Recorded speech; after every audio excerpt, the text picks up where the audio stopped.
Win number 100. And Kyle Busch is going to smash the guitar again. What's up, guys? I'm back with another NASCAR race review. Xfinity Series making their return to Nashville after, 10 years now or something like that? And we got a lot to talk about.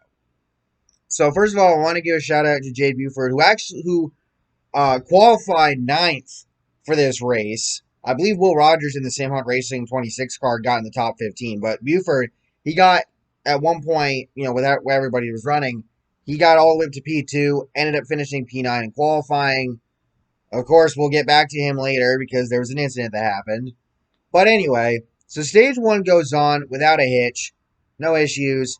Austin Cindric takes the stage win. Kyle Busch second, Daniel Hemric third, Harrison Burton fourth, Justin Allgaier fifth, Brandon Jones sixth, AJ Allmendinger seventh, Jeb Burton eighth, Josh Berry in ninth, and Myatt Snider in 10th.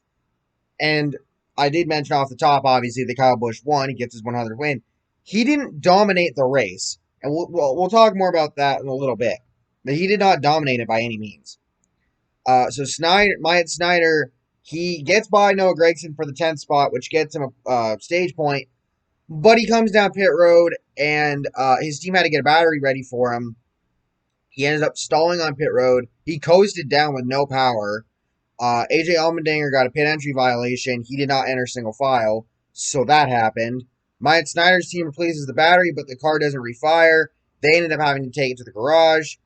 Bailey Curry apparently came down with no brakes and accidentally ran into three of his crew guys, one of which would later be transported to a local hospital for further evaluation after being taken to the infield care center. Caution would come out during stage two for Stefan Parsons in the Dogecoin car. His day would be done.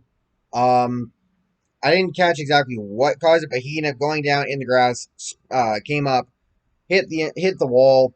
Matt Mills barely avoided hitting him. I don't even know if you could put a stack of paper between Mills' front end and Parsons' right rear quarter panel at the closest point between them when Parsons went by. Myatt Snider would return to the race. We got a few drivers that would pit, Noah Gragson among them. And Marty Snider, Myatt's dad, who's also part of the commentary on pit road, reported that the issue with the two car was a bad master switch, so that happened. David Starr, who was one of the ones that pitted, got a crew member over the wall with too soon penalty, so he drops to the back.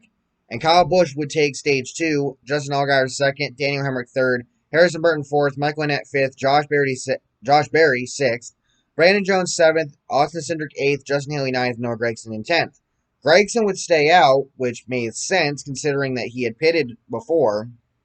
He was the only driver to stay out, at least on the lead lap, that is. Riley Herbst got a speeding penalty. Ryan Sieg and Josh Williams both got uncontrolled tire penalties. And Kyle Weatherman got a pit entry violation penalty similar to Allmendinger's.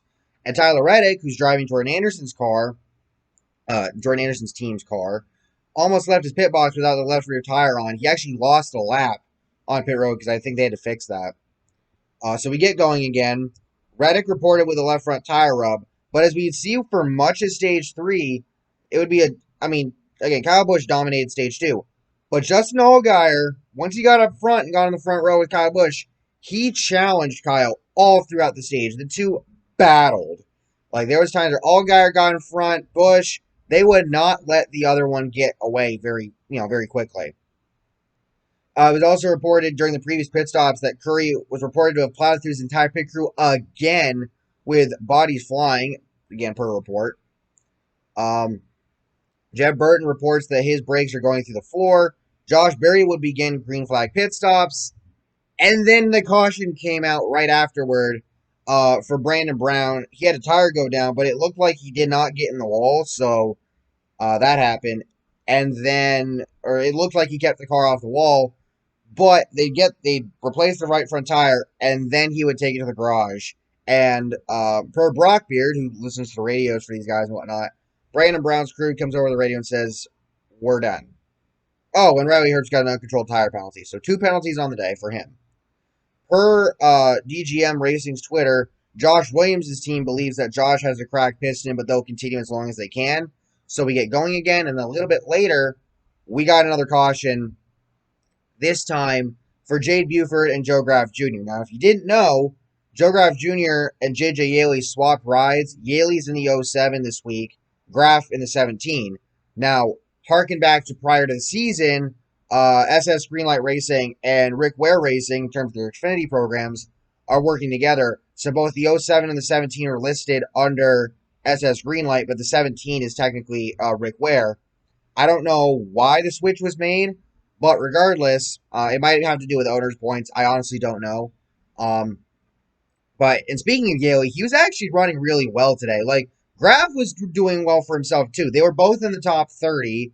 Yeley was getting as far as the top 20. Now, before anybody decides to dunk on Graf, allow me to remind you, Yeley ran in the Cup Series at one point for Joe Gibbs Racing, and he's ran in the Cup Series for several years. It's the same thing with Greg Golding. They have more experience than Graf. So if you're going to dunk on Graf, stop it. And you can't even dunk on Graf for this caution either. And here's why.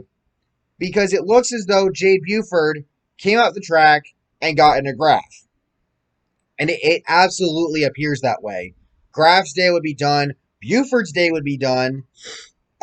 He reported over the radio, or I heard it on the broadcast, that he had a broken track bar, and I think that's what took him out for the remainder of the race. But again, Graf sustained the majority of the damage with the right front, so his day was going to be done anyway, which sucks because, again, he looked like he was going to get a top 30 finish, possibly even a top 25 finish if things went right, unfortunately. And then Austin Cindric reported that he might be losing the front brakes. Now, back to what I mentioned before with Kyle Busch and Justin Allgaier battling so much. We would get another caution a little bit later. Right as it happened, we saw Allgaier and Kyle Busch side by side coming off turn 4. It looked like Allgaier got loose under Kyle Busch and possibly made contact with him. The lettering came off the left rear tire. That was about it. But Allgaier did get loose. And then behind them, Brandon Jones, it looks like he got into Michael Annett. Annett gets loose and gets into Daniel Hemric. Hemric slides across the track. By the way, Harrison Burton barely avoided hitting Hemric, and then barely avoided getting hit by Cindric because Hemric came down, and Cindric almost avoided this, but he gets hit in the right rear, and Cindric comes up the racetrack. Again, like Matt Mills with Stefan Parsons earlier, Harrison Burton barely misses hitting Cindric, and Cindric goes hard into the wall. Luckily, he was okay. Cindric's day would be done. Annett, obviously, with damage on the right side. Hemric with damage. But they'd obviously continue. Nobody else is caught up in it. Michael Annett would get a penalty for pitting too soon. Brandon Brown officially reported to be done for the day with a brake issue. And then we get going again, and then short bit later, we get another caution, this time for Ryan Sieg. He gets loose in turn 4 and spins. He saves it. But the key thing here is it looked like he might have made slight contact with Noah Gragson's left rear, but he didn't wreck him. And kudos to Sieg, kudos to Gragson as well. I mean, Gragson, he didn't get extremely loose. He might have been a little bit, but Sieg was the one that got loose, and he kept his car from getting into Gragson's and possibly taking the both of them out, along with Justin Haley, whom was right behind them. So luckily, and Sieg didn't have any damage anyway. So luckily, all ended well there. Josh Williams' car reported to be smoking, possibly dropping fluid. Gragson, Hemric, Haley, and Sieg would pit. Everybody else stayed out. And then we get going again, and then we get another caution, this time for Landon Cassill. And unlike the previous caution, this time it looked as though Ryan Sieg dumped Cassill.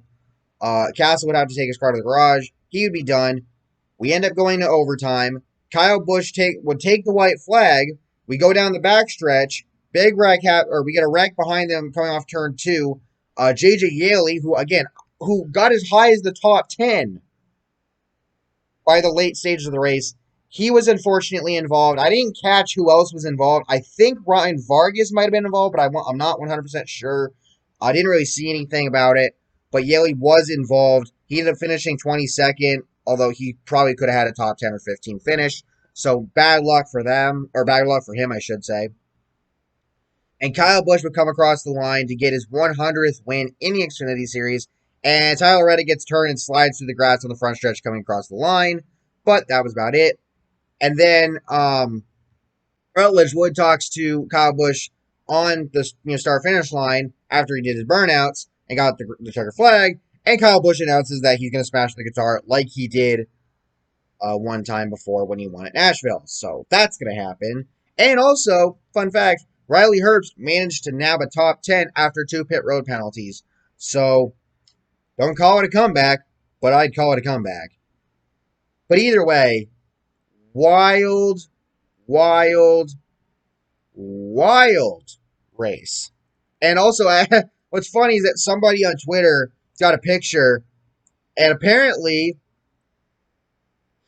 if the Chrisleys, if you've ever seen that show on USA Network, they're in that, they live in the Nashville area. They were at the race, apparently. I don't know if this has to do with the show or if they just came to just see it all happen. But that happened. They were there. Somebody got a picture. Yeah, it was, that was pretty neat to see. And, yeah. So, I'm just kind of looking to see if Kyle Busch has smashed the guitar yet or not. I don't think he has. Jeff Gluck said, "Gotta laugh at the anticipation for Kyle Busch smashing the guitar. It seems like many of you are actually rooting to see it now. When he smashed it back in the day, it was one of the things Busch was most loathed for, and a defining moment in his villain image. I mean, we found out why he did it. He wanted to give a piece of it to each of his crew guys, which is completely understandable. But the fact that he smashed a that guitar was pretty it was like it was I could see why people found it a little distasteful, but either way. But yeah, anyway, so again, great race. By the way, this was Josh Berry's last race in the 8 car. Sam Mayer will be driving it next week at Pocono, or he'll start driving it next week at Pocono, which I'm excited for, not just for that, but also because Sheldon Creed will be running a truck sponsored by Chaos and Kindness. And if you don't know what that is, well, being a New Hampshire-born, individual, let me tell you what that is. Chaos and Kindness, first of all, if you've heard of the band Recycle Percussion, who, by the way, are from New Hampshire, Chaos and Kindness is their initiative. They have a TV show on it on, local news here. I actually got to go to a Recycle Percussion concert or whatnot with my mom, my younger sister, and one of my mom's friends, so that was cool. This was, of course, before the pandemic. But either way, I was ecstatic to see that. But yeah, Chaos and Kindness, it's the guys' initiative. And I would say just go ahead, go look it up. But it's awesome to see them actually sponsoring somebody in the top 3 series in NASCAR. This came completely out of nowhere.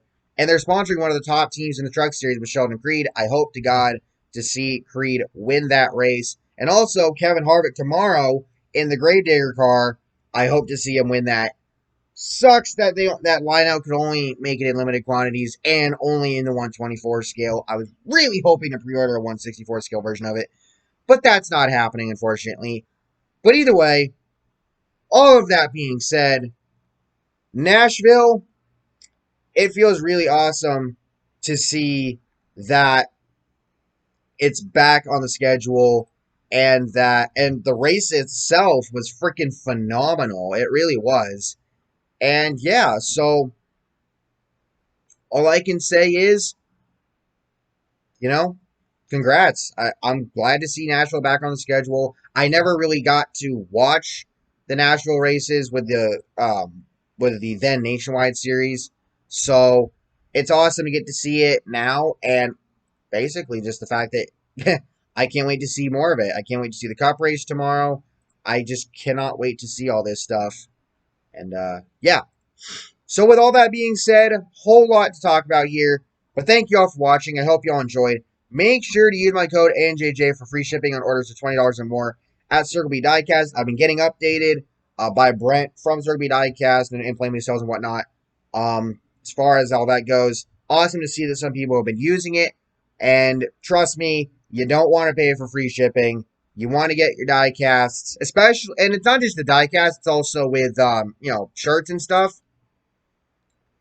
Basically anything, or at least to my knowledge. Some people's codes do that. I've just been promoting it for diecast, but pretty sure you can use it with apparel as well. But either way, all that being said, thank you all for watching. Hope you all enjoyed. If you did, please drop a like, subscribe for more content like this. I will see you all tomorrow for the Cup Series race reaction. Peace.